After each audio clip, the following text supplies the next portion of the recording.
The night air carried a hard chill, the kind that made fence posts groan and the cattle low uneasy. Moonlight spilled thin across the barren Wyoming plain, laying silver over the dust and the sparse grass that clung stubbornly to the earth. The town of Dry Creek slept, but not peacefully. Behind shuttered windows, whispers moved faster than the wind. At the edge of town, tied to a post outside the shuttered blacksmith's barn, stood a girl of no more than 20. Her wrists bore the deep bite of hemp rope, raw and red from where she had fought against it earlier. Her dress was plain calico, torn at the hem, smudged with dirt. A hand-painted sign hung around her neck, letters uneven and cruel. Witch. Betrayer. Her name was Clara Hale, though the town had stopped using it. To them she was just the girl who brought shame. A calf had died under her watch, and then 2 men swore she had been out in the hills at midnight, talking to shadows. Others remembered she had no husband, no father, no brothers left alive to defend her. Those details made the story easier to believe. She kept her head low. The wind lifted strands of her dark hair across her face. She could still taste blood at the corner of her lip from when Mrs. Miller had struck her before the crowd.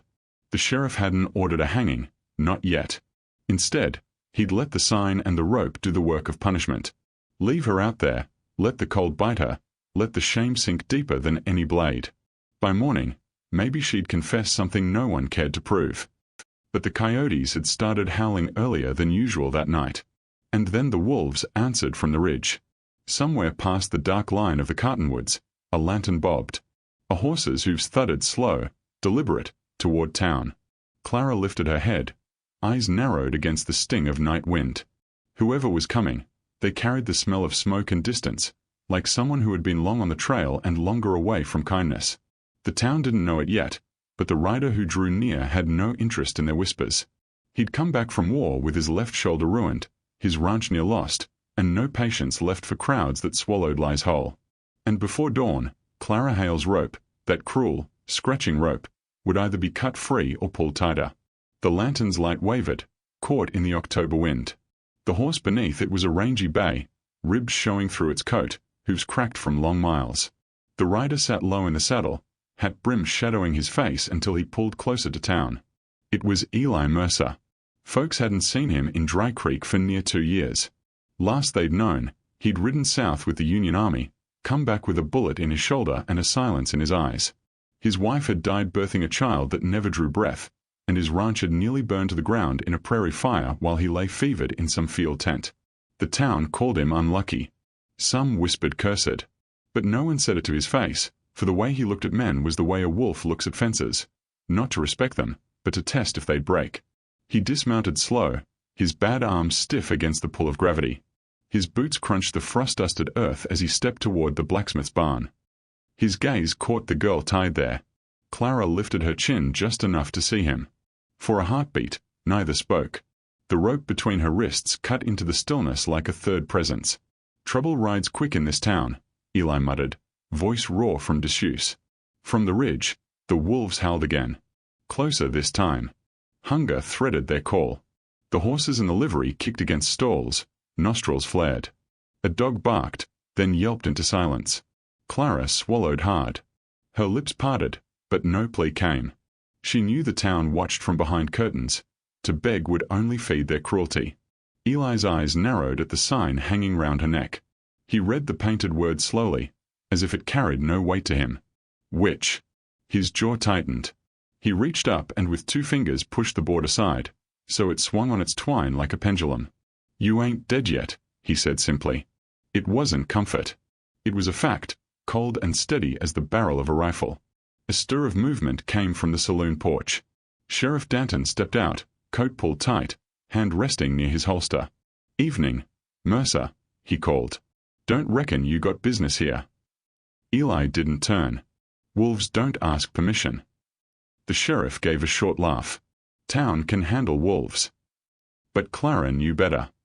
She saw the sheriff's hand flex at the sound of another howl, this one lower, nearer, rolling through the night like thunder off the ridge. Eli looked back at Clara. "Rope won't stop teeth," he said. She felt her throat tighten, the sting of tears she wouldn't let fall. The shame sign clattered softly in the wind, tapping her chest. Something shifted inside him then, not pity, but recognition. He'd seen soldiers left tied, bait for enemy scouts. He knew the smell of helplessness forced on a body. He turned to the sheriff, voice flat. "Untie her." The sheriff spat in the dirt. Town voted. Eli stepped closer to Clara, close enough that she could smell wood smoke on his coat. He didn't look at her, just at the rope around her wrists. Then town voted to feed wolves. The crowd that had gathered quieted. Somewhere in the hush, a child whimpered, shushed quick by a mother's hand. The first growl rolled out of the dark, low and guttural. Eyes flickered between the cottonwoods, catching moonlight. Eli's hand rested on his belt knife. His voice came like a dry wind through canyon stone. "Decision's yours, Sheriff. Wolves don't wait." The night split open with a snarl.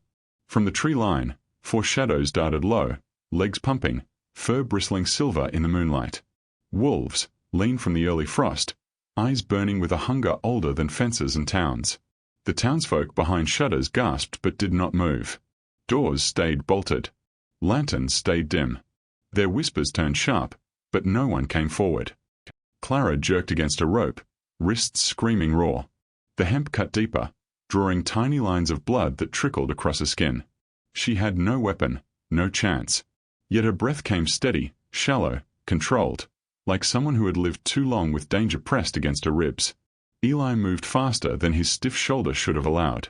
He drew his rifle from the scabbard and leveled it at the lead wolf, the one with scarred muzzle and yellowed fangs. The shot cracked through Dry Creek, echoing off the hills. The wolf dropped, rolling limp into the dust. But the others did not falter. Hunger had eaten fear out of them. One lunged at the bay horse still tied near the trough. The horse screamed, hooves lashing. Another circled wide, teeth bared toward Clara. She twisted, trying to lift her bound hands. The wooden sign slammed against her chest, choking her breath. The wolf's growl vibrated through her bones. Its eyes locked on hers. And then she did something that made Eli pause even in the chaos. She did not scream. She growled back. Low, guttural, the sound of some cornered creature fighting not with hope but with refusal. The wolf leapt. Eli fired, but his bullet only grazed the beast's flank. It yelped, rage replacing pain, and barreled toward Clara again. Without thinking, Eli dropped the rifle and pulled his knife. He lunged forward, slashing upward as the wolf struck. Its teeth caught his sleeve, ripping cloth, skin beneath. The hot sting of blood filled the air. Eli staggered back. In that instant, Clara twisted her body, forcing the rope against the nail that jutted from the blacksmith's post. Fibers strained, snapped. Her wrists burned free. Before anyone could blink, she snatched the sheriff's dropped lantern from the ground and swung it wide. The glass shattered against the wolf's head, spilling fire and kerosene. Flames leapt across its fur, and the beast shrieked as it fled into the night, trailing sparks into the dry grass. The other wolves broke at the sight, retreating to the ridge, whining into the darkness. Silence fell, broken only by Eli's ragged breath and the crackle of small fires dying in the dust. Clara stood panting, rope ends still hanging from her wrists, smoke curling from the broken lantern in her hand. Her eyes, dark and steady, turned not toward the sheriff, not toward the windows where faces peered, but toward Eli. And for the first time since the war, Eli Mercer felt the ground shift beneath him in a way no bullet had managed. She had saved him. The sheriff muttered low, spitting again, "Devil's trick." But his voice carried no weight against the silence of a crowd that had just watched a tied girl drive off wolves with fire in her bare hands. Clara dropped the sign from her neck. It fell into the dirt with a dull thud, half-charred by stray sparks. For the first time that night, the shame was not hers to carry. The fire from a lantern sputtered out in the dirt, leaving behind a charred circle and the stench of burned fur. The wolves had scattered into the hills, their howls fading into the distance. The night felt hollow after their leaving, like something sacred had been broken and left to echo. Eli pressed a hand against the tear in his arm. Blood seeped between his fingers, sticky and warm in the cold air. He did not groan, did not curse, just stared at Clara. She stood barefoot now. Her shoes had slipped free in the struggle. Her soles pressed against frostbitten earth, yet she didn't flinch. The rope hung loose from her wrists, frayed where it had snapped against the nail. Her chest rose and fell, breath slow as if she refused to give the crowd the pleasure of seeing her shaken. The sheriff shifted his stance. His eyes moved from Eli's bleeding arm to the broken sign on the ground. The word which glared up in ugly black paint, half-smudged with soot. Town made its choice, he said, louder this time, for the watching windows. This girl don't belong. But no one answered. The silence was heavier than law. It was then the small crack came. Not loud, not grand, but it cut sharper than any verdict. A child's voice from somewhere inside the Miller house whispered, "She saved him." A curtain snapped shut. The sheriff's jaw tightened. He looked ready to bark the child's words down, but Eli spoke first. "She saved more than me," he said, his voice rough but steady. "Would have been stock gone, horses tore, maybe a child next. You all saw it." The sheriff bristled, but Eli stepped forward, the weight of his boots heavy in the dirt.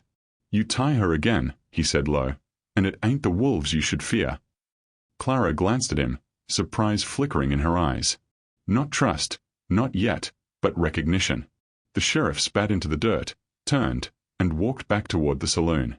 His shoulders hunched against a silence that no longer backed him. Doors creaked open slowly behind him, townsfolk stepping out one by one, heads bowed, mouths tight. No one came to help Clara. No one offered her a blanket or a hand. But neither did they drag her back to the post. The girl stood free, and the rope lay dead in the dirt. Eli bent, wincing at his bad shoulder, and picked up the rope ends. He coiled them once, twice, then threw them onto the embers of the lantern fire. The rope smoldered, hissed, and turned black. "Best things to bury," he muttered. "Don't need a shovel." Clara watched the last fibers curl into ash. She didn't speak. Not yet. The moon slipped lower, the night thinned. A cold dawn threatened the horizon, painting the cottonwoods with pale light. Eli pulled the brim of his hat down, blood still dripping slow from his arm. "You got somewhere to walk?" he asked her finally. Her lips parted, voice rasping low from thirst and cold. "Nowhere left." He nodded, as if that answer were no surprise. His horse stamped, nostrils steaming in the air. "Then it's settled," he said. "You ride." And though the town muttered behind them, though the sheriff's eyes burned with unspoken threats, Clara Hale stepped toward Eli's horse. For the first time in months, her hands were untied. And with that small, silent act, Dry Creek knew the story had slipped from their control. They rode without a word at first. Eli's bay horse carried them both, hoofs steady against the frozen dirt road that led away from Dry Creek. Clara sat behind him, her arms wrapped loose around his waist, careful not to press against his wounded shoulder. The warmth of her breath rose faint against his back, the only sign she was still holding on. The town shrank behind them, its lanterns dimming to pinpricks swallowed by the plains. Ahead stretched nothing but miles of sagebrush, frost silvering the earth, and the long spine of the mountains cutting the sky. Eli's thoughts turned heavy with the silence. He had not meant to bring her. A wiser man would have left her there, rope or no rope, let the town wrestle with its shame. But something in the way she'd stood after the wolves, barefoot, wrists raw, eyes like iron under the sign they'd hung, had bound him tighter than any vow. "You ain't spoken much," he said at last, voice flat. "I've spoken enough," Clara answered. Her tone was steady, but softer now, the edge dulled by exhaustion. He glanced over his shoulder. "You bit near got killed tonight. Not much fear in you." Her hands tightened on his coat, just slightly. "Fears wasted on men who already chose your fate." The words hung between them, heavier than the dawn wind. By the time the sky blushed pale with morning, Eli's arm throbbed hot, blood seeping into the cloth he'd wrapped around it. He pulled the horse off the trail, into a hollow where cottonwoods leaned crooked over a frozen creek. They dismounted, Eli nearly stumbling with fatigue. Clara steadied him without a word. She tore a strip from her own dress hem, soaked it in the creek, and pressed it against his wound. He hissed at the sting, but didn't pull away. Her fingers were deft, practiced, not the fumbling of a girl but the sure touch of someone who had tended hurts before. "You done this work before," Eli muttered. She kept her eyes on the wound. "I learned enough. Folks don't call doctors for girls like me." He studied her face then, pale from cold, streaked with dirt, yet unwavering. He thought of the whispers, the word painted on that board. Witch. Betrayer. He'd seen worse names handed to better people. But when she finished tying the cloth firm, she turned her gaze toward the tree line. The sun had barely broken the horizon, yet her eyes searched the shadow like she expected something waiting there. "Wolves won't bother again till hunger rises," Eli said. "It's not the wolves," she whispered. Her voice carried a weight that made him straighten, pain forgotten. "What then?" he asked. Clara's lips pressed thin. She seemed to wrestle with silence, then shook her head. "Best you don't know." Eli frowned. Secrets in the West were like rattlesnakes. Sooner or later they bit. But the look in her eyes wasn't pride, nor deceit. It was fear, not of townsfolk, not of wolves, but of herself. He dropped the matter, for now. Pulled his coat tighter, settled against the tree trunk. Rest, then. Days long yet. Clara sat a little apart, knees drawn up, rope burns raw on her wrists. She watched the horizon while he drifted into uneasy sleep. And when the sun climbed higher, when Eli's breathing grew slow, Clara's eyes grew darker still. For she knew the night would come again. And with it, her secret at midnight. The day dragged heavy. By noon, Eli had managed to patch his arm tighter, and together they pushed further west, following the dry creek bed into country where the cottonwoods thinned to sage and stone. They spoke little. Words seemed to weigh more than miles. By dusk, they found shelter beneath a bluff of red rock. Eli built a fire slow, his bad shoulder aching with every strike of flint. Clara gathered brush, her hands still raw, but she did not complain. When the flames finally licked high, casting long shadows across the bluff, they sat on opposite sides, the firelight painting her face in flickers of gold and shadow. For the first time, Eli studied her without the town's shame hanging round her neck. He saw not a witch, not a betrayer, but a woman hardened by something deeper than gossip. Her eyes never rested. They moved constant, tracking the darkness, the way a hunted thing listens even when still. When the stars came sharp and cold above, Eli dozed. His body gave in to exhaustion, though his hand stayed near his knife. It was the sound that woke him. Not the cry of wolves, not the shift of horse hooves. It was whispering. Low, breathy, like wind curling through hollow bone. He opened his eyes. Clara was gone from the fire's edge. He rose, stiff, gripping the knife. The night pressed cold around him. And then he saw her, a few yards off, standing in the open, moonlight silvering her hair. Her arms were raised, wrists still raw, palms open toward the stars. Her lips moved, sound spilling low and steady, not English, not words he knew. The fire behind him snapped, but her voice rose clearer, threading through the silence like something both prayer and curse. Eli felt his skin crawl. Not from fear of her, but from the weight of what she carried. It was not trickery. It was not show. It was something old, carved deep into the marrow of her life. When she turned, she caught him watching. For a moment, she froze. Then her arms lowered, slow as the moon sinking behind the ridge. "I told you," she said, voice flat. "You didn't want to know." He didn't move closer, didn't raise his knife. His voice came low. What was it? Her eyes flickered with a glint he couldn't read. Shame, defiance, grief. Maybe all three. "It keeps them from coming back," she whispered. "The wolves. The worst things, too." Eli let the silence stretch, the crackle of the fire behind them the only sound. Finally, he spoke, the words heavy but calm.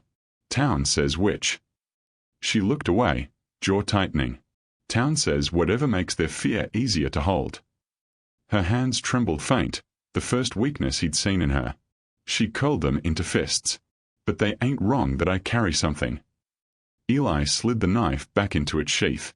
"Then maybe it ain't them that's owed the truth." Clara's gaze lifted back to his. The firelight reached only so far, but the stars were bright enough to show the tear that traced down her cheek, silent and stubborn. And for the first time, she let him see it. The fire had burned down to embers when Clara spoke again. She sat with her knees drawn up, arms wrapped around them, staring at the glowing coals as though they might burn her shame away if she looked long enough. "When I was 15, she began, her voice thin but steady, "my mother died in winter. Fever took her fast. No preacher, no doctor came. Just me and her in that cabin, snow up to the door, the wind howling like the world had forgotten us." Eli listened without a word. His bad arm throbbed with each heartbeat, but he kept still.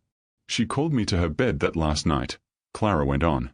"Said I had her eyes, her hands, and her curse." Her lips twisted bitter. Said our bloodline carried things it shouldn't. Whispers in the dark. Signs in the sky. That's why my father left before I could walk. That's why neighbors turned their backs even when I was small. She made me promise never to let it show. Her fingers clenched the cloth around her raw wrists. But promises break easy when the dead start speaking. Eli's brow furrowed, but he said nothing. I can hear them sometimes, Clara whispered. Not always. Just when the night's coldest. Voices that ain't living. Sometimes they warn me. Storms, sickness, danger. Sometimes they just call my name till I can't sleep. That's what the men saw that night on the ridge. Me standing under the moon, trying to silence them. They said I was calling shadows. Maybe I was. Her voice cracked, but she swallowed it down. So the town painted their sign. Witch. Betrayer. Easy to brand me with rope instead of asking what it costs to carry a curse you never wanted. The silence after her words was thick as tar. Only the distant creek gurgled beneath the frost. Eli leaned forward, elbows on his knees, staring at the embers. His voice came low, slow, as if testing each word before letting it fall. I seen men shot open, whispering to ghosts with their last breath. Seen a boy pray to his dead ma for courage before charging cannon fire. Folk call it madness. I call it holding on. Clara's eyes lifted, uncertain. He met them, steady. If voices kept wolves back last night, then I'll take your curse at my side over a town's blind fear any day. For the first time since she'd been tied to the post, Clara's lips parted into the faintest trace of something not quite a smile, but close, a crack in the stone wall she'd held. But before comfort could settle, the bay horse stamped and snorted. Its ears pricked toward the ridge. Eli's hand went to his rifle. Clara froze, listening hard. It wasn't wolves this time. It was men. The faint jangle of spurs. The crunch of boots in frost. Voices low, carrying anger. The town hadn't let her go. They were coming to drag her back. The moon rode high, pale and merciless. The fire had guttered to embers, leaving only a faint glow against the stone bluff. The sound of hooves and boots carried closer, steady and deliberate. Eli rose slow, his rifle balanced in his good hand. Clara remained seated, eyes fixed on the dark beyond the cottonwoods. The first figure broke through the brush, Sheriff Danton, lantern swinging in one hand, pistol in the other. Behind him trailed 4 men, faces tight with resolve, knuckles white on their rifles. The firelight licked their eyes, painting them harsh. Thought you'd ride her clean out of our reach, Mercer, the sheriff called, voice sharp against the night. But Dry Creek don't forget its verdict. Eli said nothing, just leveled his rifle steady. His arm screamed with pain, but his aim held. She saved lives last night, he said finally. His voice carried the weight of stone, not fire. That's more than your rope ever did. The sheriff spat, lantern light catching his sneer. You call it saving. I call it trickery. Wolves don't scatter lest the devil's hand stirs them. Clara stood then, slow and deliberate, the fire's dying glow painting her face in ashen gold. She did not flinch at the guns pointed her way. If it was the devil you feared, she said, voice calm, you'd keep your distance. But you're here. That means it ain't him you fear most. Her words struck sharper than Eli's rifle. The men shifted, uneasy. One of them lowered his barrel a fraction. The sheriff growled. Don't listen to her tongue. That's how she worms into your head. But before he could spit another word, the bay horse shrieked and reared. The air itself seemed to thicken, heavy with something unseen. Eli felt the hair rise on his neck. Clara's lips parted, but no sound came, only the look in her eyes, fierce and raw, like she was holding back a tide. The sheriff cocked his pistol. Step aside, Mercer, or you'll be lying in the dirt with her. Eli's voice came low, near a whisper, but it carried. I buried one wife already. Ain't burying another innocent to suit your fear. The night broke. The sheriff fired. The shot cracked, whistled past Clara's shoulder, sparking against stone. Eli answered with his rifle. One of the men dropped, leg torn by the bullet, crying out as he fell into the dust. Chaos roared. The posse scattered, guns barking. Sparks flew as leads struck rock. Clara dove toward Eli, dragging him down behind the bluff. His shoulder burned fire-hot where he landed, but he gritted his teeth. Clara pressed her hands over his, forcing the rifle steady. Their eyes locked, his full of grit, hers full of something wild and unbroken. "Shoot," she whispered. And for the first time, Eli realized her secret wasn't just the voices. It was the courage she carried through them. Gunfire lit the night in bursts. Sparks leapt from stone, bullets whining off the bluff. The horse screamed again, pulling at its reins until the rope snapped, hooves thundering into the dark. Eli gritted his teeth, breath ragged. His shoulder burned with each pull of the trigger, but he fired steady, forcing the posse to scatter. Dust kicked up, lantern light bobbed frantic in their hands. Clara crouched low beside him, her hair wild, her wrists still raw with rope burns. She wasn't hiding, she was listening. Every time the night went quiet between shots, her head tilted, her lips moved faintly. Words slipped through, not English, not prayer, but something that made the air itself tremble. The sheriff roared from the dark. "There. She's calling the devil now." His pistol barked, the bullet slamming into the bluff inches from Clara's cheek. But the ground seemed to shiver with her whisper. A wind rose sudden from the ridge, cold and sharp. It carried dust into the posse's eyes, stinging, blinding. Horses balked, refusing to move forward, snorting and wheeling in panic. One of the men cursed and dropped his rifle, clutching at his face. Another stumbled back, swearing he saw shadows moving in the sage. Too many, too fast, not men, not wolves. Eli glanced at Clara. Her eyes glowed with firelight and something else, something untamed. She pressed her palms into the earth, voice rising just enough to cut the wind. And then came the crack of defiance that split the night. Not from Eli. Not from Clara. From behind the posse. A voice high and young shouted, "She saved us from the wolves. Leave her be." It was the same child from Dry Creek. The Miller boy. He'd followed the men, barefoot, carrying nothing but his small courage into the night. The sheriff turned, furious. "Get back home, boy, or I'll—" But he didn't finish. For behind the boy, another voice rose, older, quavering but strong. The blacksmith, bent-backed and gray, stepped from the shadows. "The girl saved this town," he said. "Shame on you men who'd string her twice." The posse faltered. Their rifles lowered, one by one, as the boy's cry and the elder's stand cut through fear sharper than bullets. Only the sheriff remained, pistol raised, face twisted with rage. "You fools," he spat. "She's cursed. She'll bring ruin on us all." Eli rose then, slow but unshaking, rifle leveled square at the sheriff's chest. "Maybe," he said. "But tonight, the only curse here is you." The sheriff's hand trembled. His eyes flicked to the men behind him, no longer backing, no longer sure. The silence stretched until it cracked. His pistol dropped into the dirt. He spat once, hard, then turned his back. His boots crunched into the darkness, leaving the others behind. One by one, the posse followed, heads low, rifles hanging loose. The boy stood staring, wide-eyed. The old blacksmith put a hand on his shoulder. Together they walked back toward town, leaving Clara and Eli alone by the dying fire. The wind settled. The night grew still again. Clara's breath shook as she lowered her hands from the earth. The whispers faded from her lips. She looked at Eli, waiting, for judgment, for fear, for the rope again.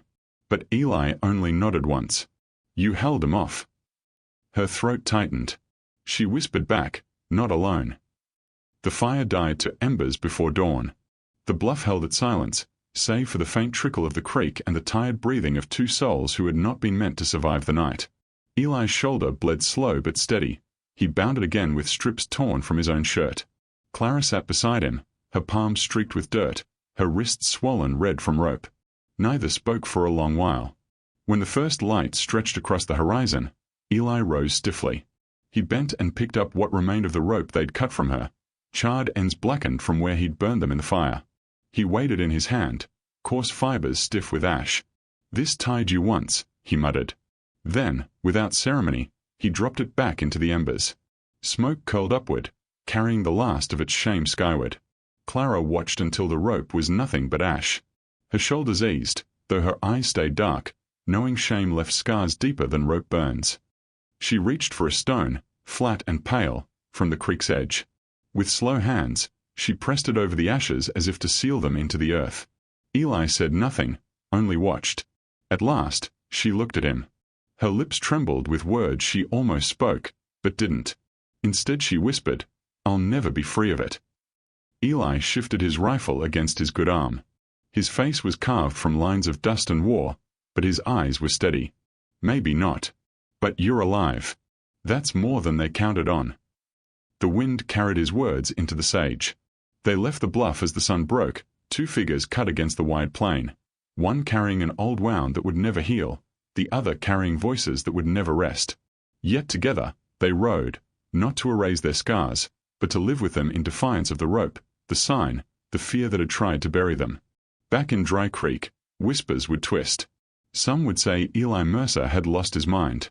Others would claim Clara Hale truly was a witch, but one whose curse had turned back on the men who cast it. Yet a child would remember her as the woman who saved the town from wolves, and an old blacksmith would swear he saw truth blaze in her eyes brighter than any fire.